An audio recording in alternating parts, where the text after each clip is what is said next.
سنا ہے قبرستان میں ایک ظالم بادشاہ تھا جو شہر کی دوشیزہ لڑکیوں کی عزت لوٹتا اور انہیں آبرو ریزی کرتا تھا۔ ایک مرتبہ ایک بوڑھی عورت حضرت شیخ ابو سعد قصاب رحمۃ اللہ علیہ السلام کے پاس پیش ہوتی ہیں، روتے ہوئے فریاد کرتی ہیں، حضور میری دستگیری فرمائیں، بادشاہ نے آج مجھے پیغام بھیجا ہے کہ وہ آج رات میری بیٹی کے ساتھ گزارے گا۔ یہ منحوس خبر سن کر میں آپ کی خدمت میں بھاگی آئی ہوں، شاید آپ کی دعا سے یہ بلا ٹل جائے۔ شیخ ابو قصاب نے ضعیفہ کی بات سنی اور کچھ دیر کے لیے سر جھکائے رکھا، اس کے بعد سر اٹھایا اور بولا، بوڑھی اماں، میں تمہارے لیے کچھ کر نہ پاؤں گا، تو فلاں قبرستان میں جا، وہاں تجھے ایسا شخص ملے گا، وہ تیری حاجت پوری کرے گا۔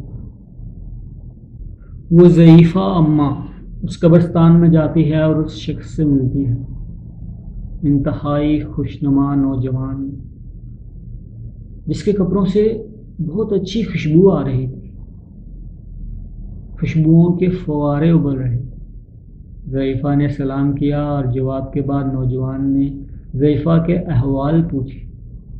اس نے سارا ماجرا کہہ سنایا۔ نوجوان نے ضعیفہ کی پوری بات غور سے سننے کے بعد اس سے کہا، تو پھر شیخ ابو سعد کی خدمات میں جا اور ان سے دعا کے لیے کہہ، ان کی دعا قبول ہو جائے گی۔ نوجوان کی یہ بات سن کر ضعیفہ خاتون تو جھنجھلا سی گئی، یہ کیا عجیب بات ہے، زندہ مجھے مردوں کے پاس بھیجتا ہے اور مردہ مجھے زندوں کے پاس واپس، پر میری حاجت روائی کوئی نہیں کر رہا، بلا اب میں کہاں جاؤں؟ نوجوان نے پھر سے ضعیفہ سے کہا، تو شیخ ابو سعد کی خدمات میں جا، ان کی دعا سے تیرا مقصد پورا ہوگا۔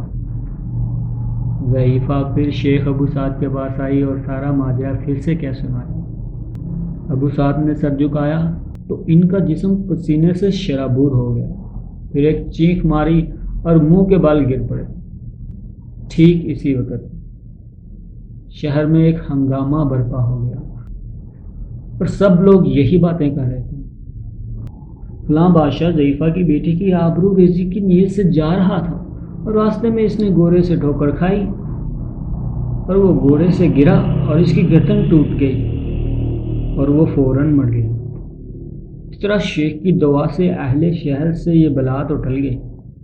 بعد میں لوگوں نے شیخ سے دریافت کیا کہ آپ نے ضعیفہ کو قبرستان کیوں بھیجا، پہلے ہی آپ نے دعا کیوں نہ فرمائی؟